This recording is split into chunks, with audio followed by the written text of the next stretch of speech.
আমার কাছের মানুষ, আমার আপন মানুষজন। একদিন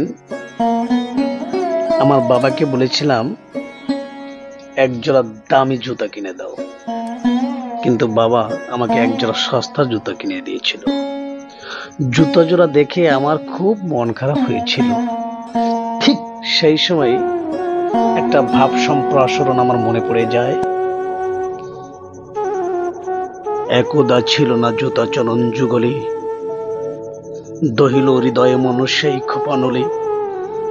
ধীরে ধীরে চুপে চুপে দুঃখাকুল মনে গেলাম ভজনালয়ে ভজেরই কারণে।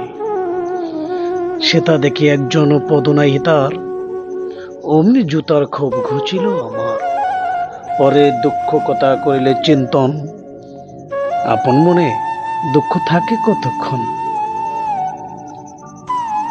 আমার দামি জুতা নেই, আমি কষ্ট পাই, কিন্তু এই পৃথিবীতে এমন এমন মানুষ আছে যাদের জুতো পায়ে দেওয়ার মতো পাই নাই। আপনারা সৃষ্টিকর্তাকে ধন্যবাদ জানান যে আপনাদের সুন্দর দুখানা পা আছে, সুন্দর দুখানা হাত আছে, দুটো চোখ আছে। সবাই ভালো থাকবেন, সুস্থ থাকবেন। ধন্যবাদ।